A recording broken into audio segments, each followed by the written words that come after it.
Going live today with CNN and Norm Eisen. Take a listen.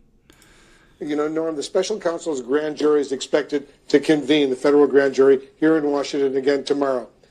They could indict Trump for a third time at any moment right now, but the fact that there's this ongoing Hunter Biden federal case going on in Wilmington, Delaware, does that sort of complicate a potential indictment of Trump?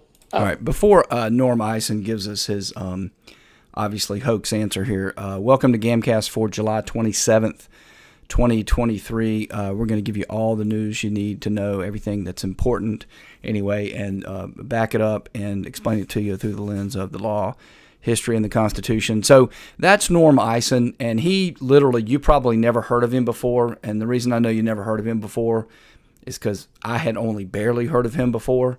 And he's the new hatchet man for CNN. They've brought him out, and I can just tell you, every time you see Norm Eisen, it's like Daniel Dale. Remember when Trump was president, and Daniel Dale was the so-called fact checker for CNN, and you knew before Daniel Dale opened his mouth that whatever Trump said was a lie, and then everything Republicans said was a lie, and everything Democrats said was true.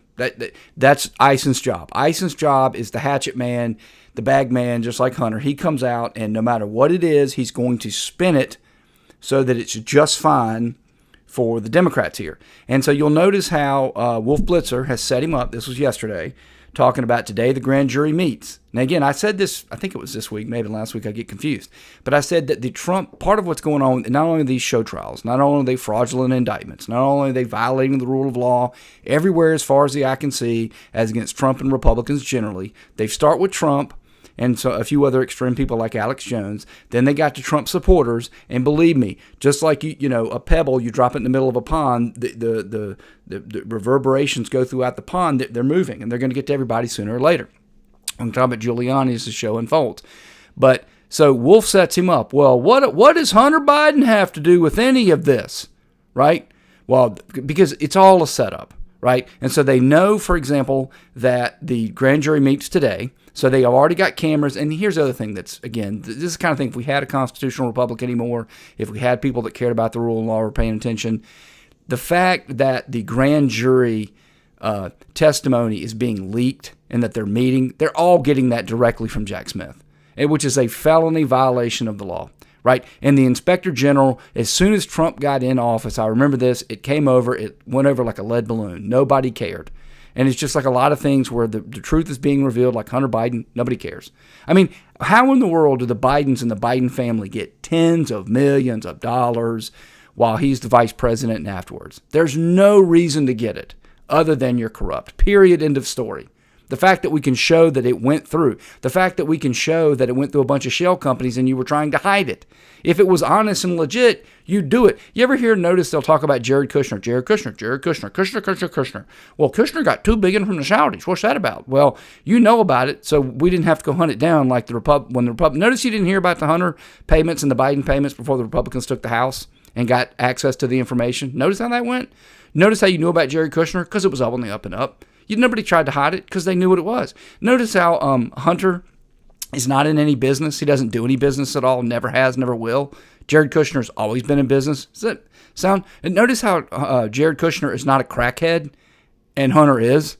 Does that maybe explain why he got money? But again, I digress. So his job here is to explain to you why this is all normal, nothing to see here. Don't worry about the fact that the inspector general, again, shortly after Trump became president, he issued a long report saying there are a lot of leaks going on. Somebody needs to plug those leaks. That's not right, and there's a problem. The FBI and the media, quote unquote, are too in bed together. They're spending too much time. These people are showing up on these shows and vice versa. This is not good. All these people are leaving jobs with government where they have pensions, and then they're going to work for CNN and MSNBC. He pointed all this out. And today, 6 or 7 years later after he pointed it out, nobody cares. Nobody cares. You get a leak every single solitary day that ought to be punished, and somebody ought to be perp-walked, and nobody cares. And here's an example right here. Why do they know the grand jury's meeting today? Well, because he's leaking it. That's why. Anyway, so here's Norm Eisen. Here's the softball, and he's going to try to hit it out of the park. Now, he's not very talented, and this is something that truly amazes me. I don't actually exactly know why they have such untalented people. One of the reasons is the identity politics. You're not chosen based on talent. But he doesn't really check any of the identity, but he might be Jewish. I don't know. But I can't really see any identity box he checks. Right. In fact, the identity box he looks like he checks to me is a white male, which would put him in near the bottom line. So I don't know. Maybe he's got a powerful family. Maybe he's got some interesting. I don't know. But he's not particularly talented. And I don't know why exactly. And I think the identity politics has a lot to do with it. But there's just very little talent on this. And he doesn't even make it entertaining when he says it. But here's his answer. I don't think it does.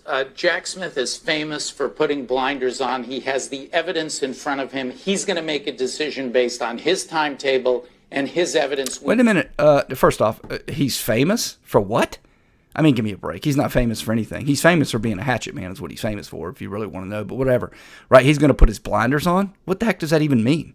I'm a lawyer. I never put my blinders on and look at a case. I take my blinders off so I can look at the evidence, right? And remember, notice how, and you'll see this a lot on the left, they'll be like, oh, Jack Smith's not indicting Trump. Hey, he's not doing it. Right? It was the grand jury that did it. The grand jury that did it. And I've debunked that many a times. I mean, you don't have to present a defense. You don't even have to let the defendant come in. Any person who is a human being is going to present one side and then go, now that you've only seen one side, what do you think? And they're going to go, well, you ever wonder why grand juries indict 99.999999 to infinity %? Because that's the system. And the fact that they try to pull that is nonsense. But now, all of a sudden, when it's convenient, no, Jack Smith is the hero. Not only does he go to Subway, but he also apparently puts blinders on and is famous for some reason. Anyway, he'll continue and we'll move on. Oh, there's overwhelming evidence. And as soon as tomorrow or in the days thereafter, we are expecting that indictment. All right, I've been predicting the Trump indictment will come. I predicted last night it will come today. Hopefully, if it comes during the show, I may be able to catch it. I don't know. I got a bunch of windows up, and we shall see. So another story that's been out there, and I really put this out there just because there's let me adjust the screen there, sorry. Just because I just want you to understand how this works out and just what awful, disgusting people these people are. Okay, so this is Ted Lieu. Ted Lieu is this new brand of Democrat. He's the AOC. He's the Daniel Goldman. He's the Jamie the Rascal Raskin. He's one of these people that lacks compunction. There's no rule. His job is to make this into a circus, to steal your rights and your money, and to basically make politics into gobbledygook. Now, when I first saw this, it's like, none of this makes any sense. You're telling obvious lies. You're getting people all riled up and worked up over something that's not true. This is no way to govern. I mean, but then a few years into it, you realize, oh, I get it. If people are irrational, they're certainly not going to believe in government of the people, by the people, for the people. They're not going to believe in the Constitution, right? This is exactly what they want, and this is exactly what he gets them. And there's no check and there's no balance. So here's a good example. So you'll recall, I think it was Monday I covered it, but it may have been Tuesday. I don't recall. I don't think it was Wednesday, but it doesn't matter. Here was the story. So we all know New York literally eviscerated the statute of limitations for crimes of sexual nature. For 1 year, there was no statute of limitations. Now, I think that's going to get reversed on appeal because I think you have a property right once the statute passes, and they just can't rewrite it. But the Court of Appeals hasn't weighed in yet, so they do that. Then somebody comes up, E. Jean Carroll decides, Trump raped me 45 years ago, right? During the Civil War, I was raped. I don't remember anything. And he completely rigs the trial. Trump is found guilty, right? And this is a civil trial, so it's not guilty, I shouldn't say. He's found to have committed sexual assault on Miss Carroll. The jury, we went over the actual verdict. The actual verdict, we went over it. The jury was asked, do you find that he raped her? They said no. Second question, if you find that he did not rape her, do you find the sexual assault? They said yes.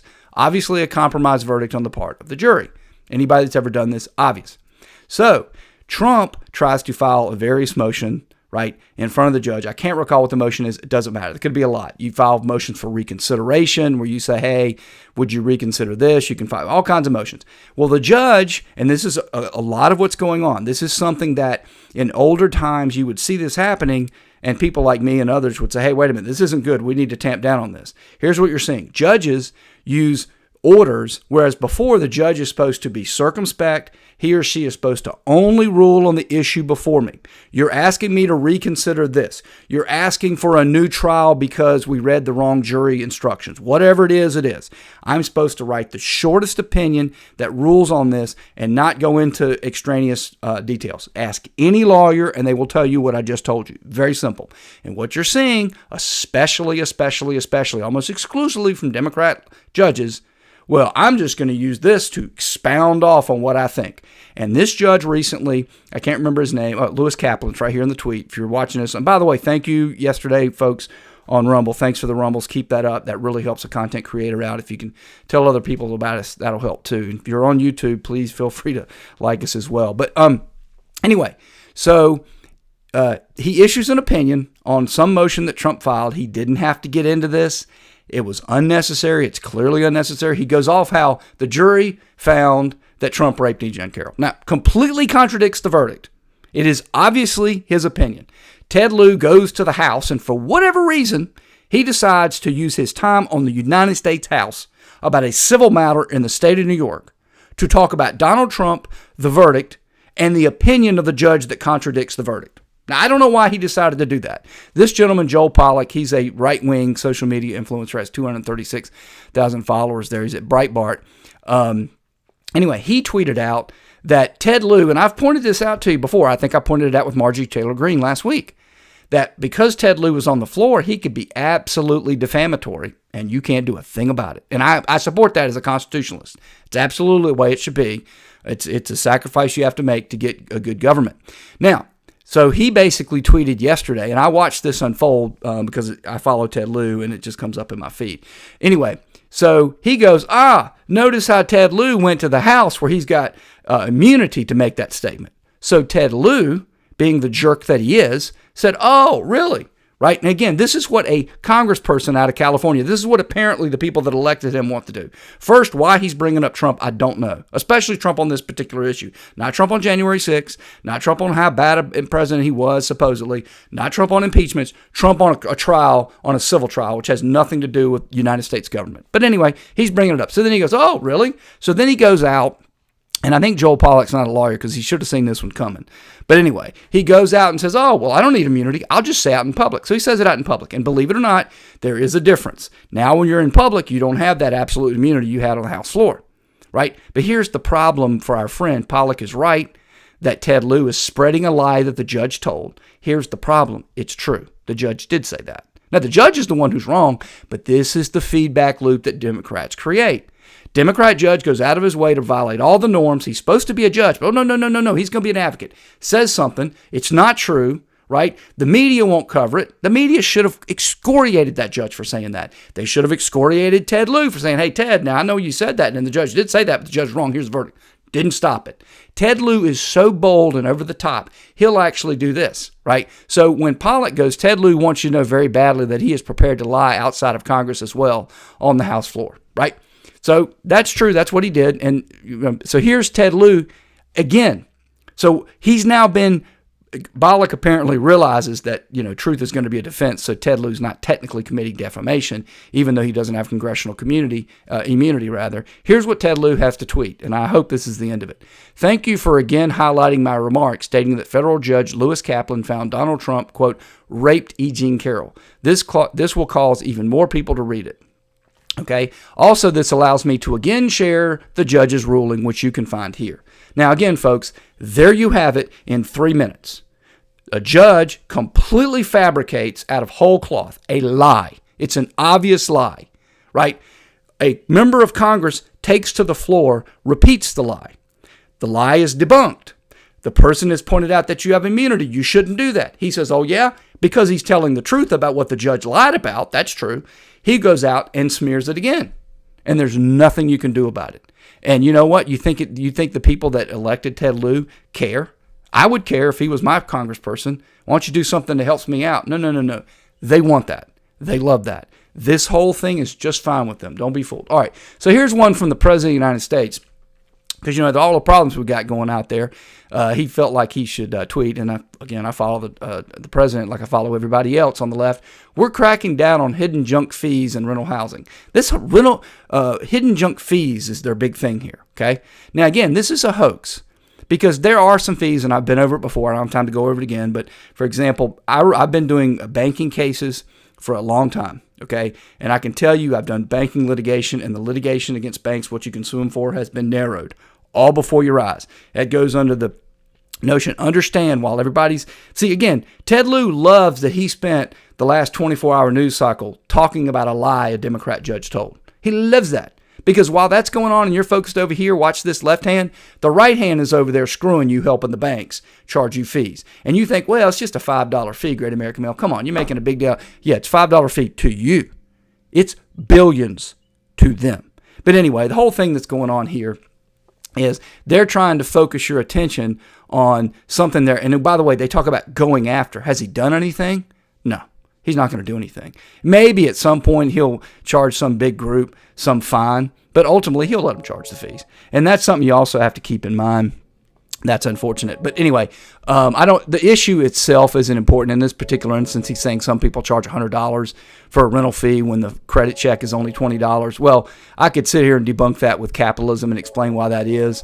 Right? And the biggest debunk would be if it weren't for your economy and your Bidenomics, Biden, we wouldn't have to be charged a $100 fee. They'd be begging to get people. I mean, I've looked for places. It's been a while since I've looked a place to rent because I've owned my home now for over 20 years. But back when I've looked before, they would offer you money to come apply. And that was because the economy was better. But it doesn't matter. It's just all a waste of time. We covered it before. Let's move on. So here we go. We got Norm Eisen again. And this should be a tell. Okay, now he's not on just Wolf Blitzer's show, but he's on some other show. Wonder what he's here to talk about now. Let's take a listen. And I think the other thing that we're talking about is also a clue, this misunderstanding where one of Hunter Biden's lawyers called the courthouse and said, hey, some documents have been filed by a Republican congressman. It has very sensitive information. And suddenly you get an order from the judge saying there's been a misrepresentation. It's a very reputable firm. It's somebody who does this all the time. I very much doubt there was any misrepresentation or subterfuge. That overreaction. All right, now, folks, a couple things I want you to note that you might miss here. I want you to understand there's a lot of subtlety in this, okay? So we're going to cover the Hunter Biden plea deal, I believe, if I got my order correct. I do. Okay. So we're going to cover the Hunter Biden plea deal. Let me tell you what's going on with the Hunter Biden plea deal. It's very simple. He got a sweetheart deal. We all know that. We've covered that before. Okay, they let the statute expire on a bunch of things. And just understand when the statute expires, that means they can't come after you. So not only does he get away from the criminality of it, okay, but you remember how they always want their rich to pay their fair share? Guess what also happens when the statute expires? You can't get the money. You can't make him pay the back taxes plus the penalties plus the interest. We're talking millions of dollars that the government just waived, and Hunter Biden and Joe Biden and all the rest of the Bidens get to keep. Just so you understand, that's what's going on. So that's one of the downsides to this corruption. But then he gets a sweetheart deal. Well, he shows up, okay? And there's one thing that's unusual that happens when he's going to go have the deal. Somebody, for some reason, calls and the clerk and says, hey, clerk, somebody filed an amicus curiae brief. It happened to be the House Republicans. And why, it's got information in that docket. Why, they shouldn't have filed that. Now, this is a new thing. I've been practicing law for 26 years now. Is it? Wow, 26 years. That's a long time. Anyway, and I can tell you, this is a trend you can see from the last 26 years. It used to be, under the old days, I could file anything I wanted. I used to joke all the time, you could file a ham sandwich, and I joke not. You could literally deliver a ham sandwich to the clerk, and they'd be like, well, this is unusual. Can somebody get a baggie? Okay. And they would staple the baggie into I'm not joking, folks. And they would put it in a thing and staple it to the folder and put it up there, and they'd give you a weird look, but they'd even give you a picture to prove that you filed it, right? Anyway, you can file just about anything. And over time, you've seen this trend. Every time I file something today, I have to sign this certification that it's been redacted and no personal information's on it and da-da-da-da-da-da. Well, a lot of people are up there cheering. Well, that's a good thing. Well, you shouldn't be able to put personal information up there. Blah, blah, blah. Well, no, see, we've already covered for that. One, it's called the public record for a reason. Number two, there should be a very, very, very, very, very to infinity small amount of things that we can't file. And if you don't want me to file certain things, what you can do at the beginning of the case is, well, I think they might do this, this, and this. So this is a case about false light, where you took pictures of me when I was showering, and I don't want you putting them, file a motion for, motion in limine to exclude this, and here are the pictures I want to exclude. I don't want any of this trickery, Judge, right? You could do that. No. The old way of doing things isn't good. So you got to do all this redaction stuff. And the reason they're doing that is they want to prevent you from getting stuff into the public record. Believe me. And if you had to choose between the two, you always want to go back to the old way, pretty much all the time. Anyway, so for whatever reason, somebody called up, and under the guise of that little trick, they said, hey, this seems to violate the rule of blah, blah, blah, blah, blah, right? And the clerk thought it was from the House Republicans. It turns out however, it was from Latham and Watkins, one of the firms that I believe is representing Hunter Biden, or has some interest on behalf of Hunter Biden. Long story short, the clerk basically came back and said, well, I might be wrong. I'm not sure who wanted me to do it, right? And so maybe I just misunderstood what went on. So that's a lot of backup. And then one more thing I want to do before I leave this point. So again, just to show you that Norm Eisen is a hatchet man. Why, it's a reputable firm. What in the heck difference does that make? You think, see, this idea that it's a reputable firm and they wouldn't do it, that's exactly the opposite of what's true. They're used to the power structure in Washington, D.C. I'm Latham and Watkins. Who are you? Some little general solo practitioner? Please. Yeah, I'll call the clerk and ask them to pretend anything I want. But again, that is, this expert crowd that you can't judge. Well, I can't debate you. I'm an expert. You can't say this. Notice how he's reinforcing that. Every day you're being propagandized, you're being hoaxed 24/7, 365. So one more, I think this is one more on the Hunter Biden deal. And let me just tell you, well, I've got two more. So this one and the next one will be done with Hunter Biden. Here's what happened. He's got a sweetheart deal. He comes in, the judge, who happens to be appointed by Trump, but nothing she did was wrong, says, okay, what's going on with this deal? She reads through it. She says, well, wait a minute. I don't understand the deal. Okay, are you waiving all future crimes as against Hunter Biden, or are you just waiving crimes related to the gun charge and the tax charges? And the state, the government, okay, they said, and again, Biden's government now, they said, no, we are not waiving potential other charges. We are only dealing with the IRS sweetheart deal and the gun sweetheart deal. That's it. Well, at that point, Hunter Biden's lawyer said, whoa, well, if that's the way you interpret this deal, we don't have a deal. So they could take a judge says, y'all get together. This happens all the time. I've had it happen literally 1,000 times. Y'all go in the hall. I'm going to give you 10 minutes. I'm going to listen to this other case real quick. Y'all coming back in here. Go figure out in the hall. Y'all can agree, great. If you can't, then I'm going to rule. And when somebody's going to be unhappy when I rule. Somebody's going to lose when I rule. So y'all go work it out. So they go work it out. They come back. Hunter Biden's lawyers say, you know what? All right. Because we know they don't say this out loud, but they're thinking it, right? They go, well, we know it's Pop. And Pop isn't going to bring the charges against him being an unregistered lobbyist, right? He ain't going to bring those. So you know what? They won't be part of the deal, but we'll wait another 6 months and then we'll cut a deal for that too. So I'm going to take the deal. Well, then later he decides, as they go through it, right? They decide, well, you know what? We won't take the deal. I'm just going to go ahead and plead today. We don't have a deal. I plead not guilty. And now we're going into the discovery phase and we're going to set a trial date just like they did with Trump last week. And I think there's going to be 30 days before they brief this issue. And then ultimately she may decide. So that's where we are with Hunter Biden. The point is no deal, right? But the point was Hunter's lawyers thought, or at least were trying to get over, that this would end all prosecution of Hunter. And to be fair, I mean, this appears to be the Biden administration doing the right thing, and I'm going to be fair when they do the right thing. It appears to be they were doing the right thing. No. We've only resolved gun, tax. That's it. Anything else, like being an unregistered agent or something else, that's for a later time. We might bring a charge, we might not. We might settle it, we might not, but that ain't on the table. That's where we are. So he has pleaded not guilty, no deal. Now, here is Norm Eisen telling you about the same situation. Here you go. Take it away, Norm.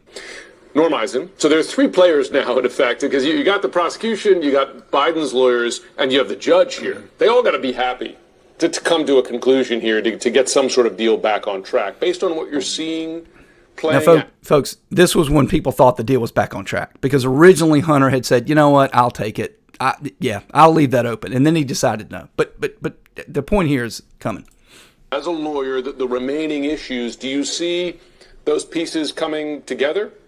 That would be the normal state of affairs, Jim. Normal went away a long time ago, Norm. Judges ask questions. The questions are usually resolved. We saw that resolution of the scope of the plea bargain. That very quickly happened over the break. Now there's the additional questions about the constitutionality of some of these. My reaction to that, there are legitimate constitutional issues rattling around that would have come out if there was a trial. Be specific about those, because are we talking about big picture separation of power constitutional issues here? Or are we talking about the judge's concerns about her involvement in this case? Jim, I think everyone is scratching their head a little bit. We'll see that in the briefs. This is the kind of issue where you have to ask, and we've seen these with... All right, anyway, point is, it's unusual. It's not, folks. Anybody that's ever been before a judge knows this. This is laughable. That if he had to literally go back and face his peers or peer review in some way, he would be laughed out of the club for even saying this. Judges do all kind of things, and you never know what they're going to do. I mean, some judges will come in, y'all got an agreement? Yeah, whatever. Where do I sign? Some will go, well, what have y'all agreed to? Well, let's read through it all together. Right? I'm not kidding. You played that. It's all over the map. The fact that the judge wanted to actually take a look at what was going on, especially in light of everything that's going on politically, shouldn't surprise you. But here's the easy tell. So he said, no, this is unusual looking at constitutionality. What I just described to you is what's called a meeting of the minds. That is a gap large enough to drive a semi through. I think I'm exonerated for all future crimes that you could have charged, and you think I've only knocked out 2? Folks, that's a huge disagreement. And the judge was absolutely right to drill down after that had been uncovered. So just to prove that I'm right, and this is interesting because the hive mind is not in agreement on this. This is Andrew Weissmann, he the former FBI general counsel, he of the Mueller probe, he of the Trump hater, he of the left, just like Norm Eisen. Everything that Trump does, everything Republicans do, they're all Hitler, right? He had this to say about the same issue. The Hunter Biden plea transcript today has some pretty funky details about people who paid Hunter an awful lot of money for not a lot of apparent work. But that would not be the first time people hired friends and family of powerful people hoping for the best. All right, shucks. That is not what I wanted. That is the wrong, and I don't have time to get it. So let me tell you what Weissmann said. He had a tweet. I wanted to use this tweet for another thing. I already covered it about there's a reason why Jared, and he uses Jared as an example paid versus, I screwed that up. He also tweeted out there was nothing unusual about what not Judge Cannon, but I forget the judge's name. She is a Trump appointee. There was nothing unusual about what she did. And the reason I wanted to put it up, and I apologize for missing it, is he said that because it's true. And people like Andrew Weissmann, they're playing the game at another level than, say, Norm Eisen, who's just a hack. Andrew is looking at the bigger picture. Hunter, he's a small fish. I'll tell the truth about this. Yeah, what she did, not a big deal. Yeah, she should have done that. That's what he said. You just have to take my word for it, which I don't think at this point I've earned. All right. So under the heading of, the Republicans are having what's known as a primary, and Democrats almost never have primaries anymore. I mean, they have them in, sort of primaries. We all know that they rigged the Bernie primary, Hillary in 2016. We all know they rigged the one in 2020. I've already told you 100 million times how they're going to rig this one. Biden's going to run, get enough delegates, he's going to resign, and then the super delegates and those that are no longer pledged that were Biden will combine to pick, in my opinion, Gavin Newsom, but it might be somebody else. It doesn't matter. That's what they're going to do. Okay, Republicans still have primaries, and there are no super delegates in Republican land. Every delegate is up, and you got to earn it. At no point do a third of the party get to put their thumb on the scale of who is nominated. And as a result of that, you get some pretty good knockdown dragouts, which is what it should be, folks. But I want you to keep in mind when you hear these stories, always remember and understand that it's largely the Democrat media, whatever, the leftists, they're going to try to make all the Republicans look bad all the time. And it is regrettable. But as part of that, Republicans often fall into the trap, and that's a shame. But anyway, so here's an example of that. Byron Donalds, who is a Trumper, and that's fine. You got a guy, that's fine. I don't really have a guy this time, maybe Vivek, probably, I guess, out of what I've seen, but I'm going to wait for the primaries before I really decide. Last time it was Rand Paul. Big Rand Paul fan. It probably doesn't surprise you since we're both libertarians. But anyway, Byron Donalds, he is a Trump guy. So, of course, he has to play the game. Now, I think this is a dangerous game he's playing because he's using a hoax. But the Trump DeSantis group out there, they're pretty knockdown drag out. And so I guess that's what it is. So here's Byron Donalds, who happens to be black. Sorry, it has to be part of the story. But we're living in America during hoax time, so that's what it's got to be. So anyway, what's crazy to me, this is his tweet, is I express support for the vast majority of African-American history standards. He's talking about the Florida standards. He happens to be a congressperson from Florida and happened to oppose one sentence that seemed to dignify the skills gained by slaves as a result of their enslavement. Blah, blah, blah, blah, blah, blah, blah, blah, blah, blah. Okay, now, he knows that's a lie. He knows there's nothing wrong. We went through it on the show, I believe, on Monday. We went through it. There's nothing but a hoax. There's nothing wrong with those standards. And in fact, they were written by black scholars, specifically that provision, who has come out publicly and defended it. Okay? It is all a hoax, right? And it's just too bad that he is taking this opportunity as a black man to attack the standards, right? Because he wants to attack DeSantis because they happen to come out of his state. Folks, this is what's called a Pyrrhic victory. It is a short-term victory. Long-term, you're going to lose, right? Anyway, he continues to tweet, and folks wonder why DeSantis has practically zero support from his home delegation, right? Attacking Byron Donalds' conservatism because he rightfully disagrees with the notions that, quote, slavery's benefited slavery is crazy. So he's responding to the DeSantis campaign going, give me a break, Byron. That's a hoax and you know it. And then Byron, of course, goes out and practices the hoax. It is, I tell you, those Republicans, they're just loosey with the football as far as the eye can see. So yesterday, Rudy Giuliani agreed to something in court that is being misrepresented. I'm going to cover this really quick because one of the things I don't like is being led around by my tail, because they create a hoax, they manufacture a hoax, and then I'm supposed to agree with the hoax and then debunk it. I'm tired of spending my time debunking their garbage, but I have to do a little bit of this. So Giuliani confessed today, and of course said no one can use his confession against him. Sorry, it doesn't work that way. Lawrence O'Donnell, it does. It does work that way. Here's the way it works. You can stipulate to certain things to avoid having to do certain things which are not beneficial for you. In this particular example, all Giuliani did is to say, if I said this, it would be defamation per se, right? And here's why he's doing it. It's as clear as the eye and anybody can see, okay? He's going to argue I have a privilege, okay? So, example, what I talked about with Ted Lieu, what I talked about with Marjorie Taylor Greene. I have a privilege. As a lawyer, I have a privilege. If in a pleading, I say, right, my client is alleging that you rigged an election by stuffing ballot boxes and by running ballots twice. That's what I'm alleging. And then you sue me for defamation. And I say, well, if I said that and if it were untrue, that would per se be defamation. Right? But my defense is that was something I said as a lawyer in a pleading. Now, I can't say it in a press conference. I can't do that. That's outside of my privilege. But I can do it in a court of law. And that's exactly been Giuliani's argument pretty much all along. Now, why would you do that? Why wouldn't you just fight the issue? You could. You could say, well, I didn't really say that. You're taking it out of context. Right? You could do all that. My guess is, and I'll be honest with you, I have not dug in and spent the couple of hours because that's what they're looking to do, distract you for a couple hours and look into it. I don't need to.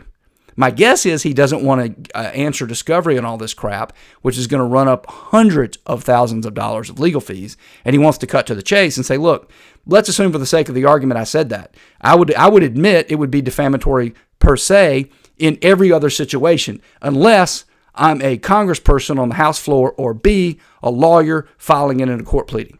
That's all that's going on there. And again, the left, and again, folks, this one took a little bit of inside knowledge. This one took a little bit of inside baseball, a little bit of legal knowledge, right, to know that, right? But most didn't, and this is what they used to do. This is old school here. This is a little bit old school, okay? This is when they had to work at it, right? Who the heck's going to know that? Who are you going to find that knows that, right? You can't. But see, normally their hoaxes aren't that good. Here's Olivia of Troy, I believe, former White House at VP Pence. So I brought her up just to want you to be aware of this other hoax. There is a mountain of people who are out there, and their whole job is to turn on the Republican Party.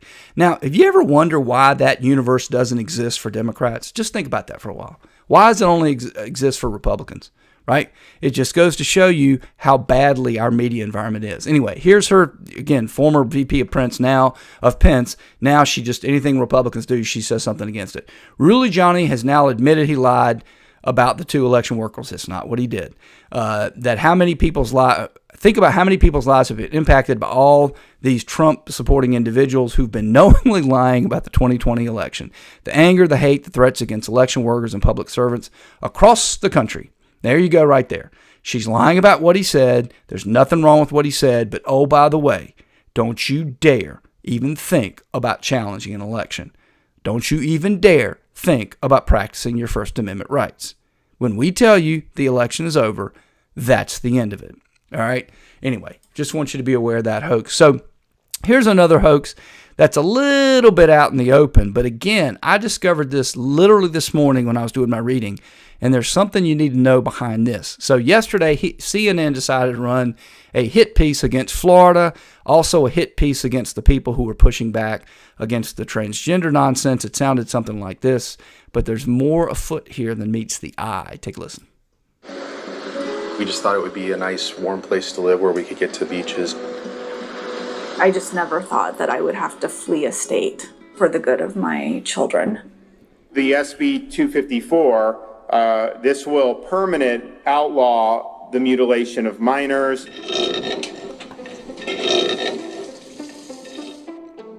I remember Tori coming to me one time and in tears, which she doesn't normally do. And I asked her what was wrong, and she said DeSantis. And like the fact that a governor would be making my kid cry, that's a messed up government. Okay, it's either a messed up government or option B, it's a messed up parent.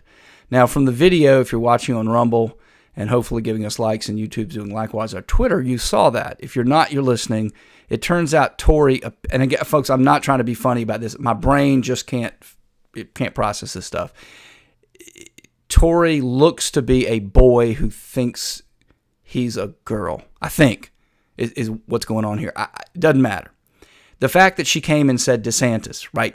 What in the world are you talking about? We're just not going to let you mutilate children. Okay? We're not talking about having an argument about 16, 17, 18-year-olds, young adults, quote unquote, or 18-year-olds, which I'm sure Florida doesn't outlaw if you're 18. Right? We're not talking about that. We're talking about children. All right? And now the CNN runs this idiotic hit piece about one family. I think they actually added another one. I'm not going to go into it. But what is the point of that? I don't know how big Florida is. The United States is 330 million people. Florida is probably 12, 13, 14, 15 million, something like that. Like, you're telling me in a state that big, you can't find literally hundreds of thousands of people that hate the governor and will say whatever you want them to say. I understand there are not that many transgender people, but this is just obviously a hit job against Florida, against DeSantis. By the way, didn't we just have an election? If you didn't like his policies, couldn't you have gotten rid of him? Right? But I want you to understand what's going on because it's a little bit bigger. So here's the more important story that you might have missed in case you weren't watching CNN or MSNBC, which I don't recommend. I do that so you don't have to. Anyway, headline from one of the alphabet networks, NBC News. Michigan bans the use of conversion therapy for LGBTQ minors, becoming the 22nd state to outlaw the practice. Now I'm thinking to myself, that's odd. Wow, Michigan. The lefties up there. I thought they loved the LGBTQ plus whatever, right? I thought they loved that. Like, you just mutilate away. Just mutilate, whatever. You want to be a boy, you can be a girl, you can switch back and forth, right? I mean, by the time you get to be my age, you could probably been a man 5 or 6 times and a woman 5 or 6 times. And I just remember thinking, that's just kind of weird. So, of course, I had to go and read the story behind it. Well, here's what really clued me in, right? Is when I read that it passed on partisan lines. Right? And I thought, wow, that's weird. How did it pass on partisan lines? Because that means the Republicans voted to outlaw conversion therapy, right? And Gretchen Whitmer, well, the witch went ahead and signed it. Well, that's very odd. I mean, it can happen. I've seen it happen before. I could give you examples. But where in the world would that come, right? So here we go. Here's the headline. This from June. This happened. Michigan lawmakers voted along party lines Wednesday to approve bills that would prohibit mental health professionals from performing conversion therapy, a form of counseling or therapy seeking to get gay, lesbian, or transgender children to change their sexual orientation or gender identity. So it turns out it's not a bill about the mutilation at all. Wow. That's crazy, right? And then you read down further in the article, you see Republicans argued the measure sought to outlaw abusive practices that have long since been discredited, but risk trampling on free speech rights of licensed professionals. Now, I haven't dug deep enough into it to see at what age you can mutilate the child. That's not the point. Here's what I want you to understand when you say we're outlawing conversion therapy, what it means. It does not mean you're simply outlawing mutilation at a certain age, which I'm guessing they probably said it at 5 or 6, but when you get to 7, 8, 9, 10, you can mutilate away. Here's what it means.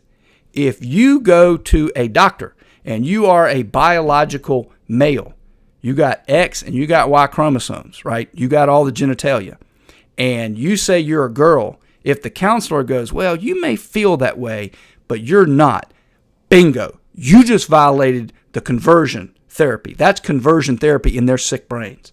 You're not allowed to say that. You may only affirm what that person says. That's what's going on here. And 22 states are doing it, and I want you to be aware, this literally should be one of the biggest stories of the day. How in the world? This is Orwellian, folks. Orwellian. I literally read the article and thought, wow, Gresham Whitmer crossing gathering lines to stop the mutilation of children. Au contraire. All right. So I think one or two more stories, and then we are basically done. Last story, actually. Sorry, those windows are only up because I was tweeting out that we were going live, and I'm just going to be over 40 minutes. That is awesome. So, all right, folks. We covered Nate Silver a couple of days ago, and Nate Silver is an interesting cat. He came out of the woodwork because of Obama and got really into politics, and he's a data guy. I think he's a gambler by trade. Made a lot of money in casinos and whatnot. Not owning casinos, but actually going and gambling, playing poker and things like that. He's a mathematical genius, I believe. He got into politics, and it's called the 538 blog because he started the New York Times, and back when we had blogs, it was called the 538 blog, and then it became I forget. I put into the Google 538 blog, and it comes up. He's got his own website, and I was a huge fan. And if you were listening to the early podcasts or you were following me on Twitter beforehand, you would see I used to do a lot of Nate Silver stuff. Well, he's kind of gone. He's kind of gotten indoctrinated by the left, and so he's not nearly as useful as he used to be. But he's been popping up lately, and he's had a couple useful things to say, and I believe in being fair, so if you're right, you're right. Doesn't matter what side you're on. So the other day, he was on the right side to point out that standardized tests are actually beneficial to minorities. They allow minorities. See, if you're a minority and you want to get into Harvard, or Yale, or University of Chicago, or all these great schools, Stanford, right, that you got as good a chance as anybody for a standardized test. If you start getting into, well, this is the group we favor at the moment, you're going to be on the short end of the stick sooner or later. Right now, you're good, but in a couple of years, you won't be. You know who will always be good? The wealthy, right, the connected. And so the reason those whole standardized tests came to be was because they harm the connected or benefit the connected no more, no less than it benefits any of the rest of us. Anyway, that was the point he made, and he's right. So here he is yesterday. The New York Times was confronted, this is not him, but this is Ryan Grimm, was confronted with the newly released messages from scientists coordinated about how to mislead its own reporter. The moment of truth for the paper. The old New York Times would defend its integrity by putting a new team of reporters on the story with a mission to follow the facts. All right? Now, here's the story.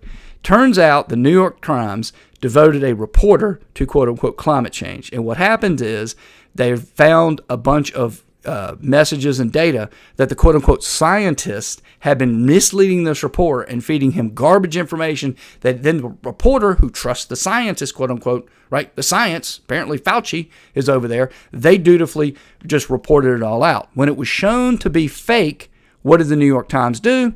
They ignored it. Right? And so this is Nate Silver tweeting Ryan Grimm. If you know the history of me and Ryan, and you see that we've agreed on something, the entity in question probably effed up real bad. All right. And I'll leave you with that because I wanted to tell you this. I don't have a slide for it, but I'll just tell you. You've probably heard recently, and I think I had it in the show. I think what happened is I did the show today on two different computers, which I should not do again. I did it on my laptop this morning, and then I think I had some on my desktop, and I just forgot to combine the two. So the two slides that would have been in the show were probably on the desktop. But anyway, doesn't matter. I can tell you the story. You heard recently that Florida beaches hit 101 degrees. Right? Oh my God, it's a record. It's a hoax. First off, it's not a record. That particular area that hit 101 degrees had prior hit 102, I think 6 or 7 years ago. I don't understand how they can keep pulling this hoax. We did it a couple weeks ago where we're going to match a record in 1939 in Arizona today. Yeah, so you're telling me that 61 years ago plus 23, so 84 years ago, the record was hit, and then you dumped all that carbon for 8 decades plus 4, and you match it. That tells me there's no climate change, but whatever. Anyway, turns out it is a part of water that does not have a tide, has no motion, and is shallow. And as you can expect, a shallow puddle of water that isn't in motion is going to get pretty hot. Now, again, to me, all I need to know is you try that crap once or twice. If there was real climate change, you could show me the real data. But the fact that you overlooked it and give me fake news, that's all I need to hear. But Sheldon Whitehouse, if I would have had it in the show, he tweeted, maybe I'll cover it tomorrow. Literally, he tweeted that article, and then later he tweeted, going to the floor once again to give my wake-up call about climate change, pointing to that. That is a United States senator, one of 100, who's been hoaxed or is in on the hoax. I don't know which. And that's literally your government. I mean, anyway, folks, you are now all caught up to date with the news of the day. And if you enjoyed this podcast, I hope you turn back in tomorrow.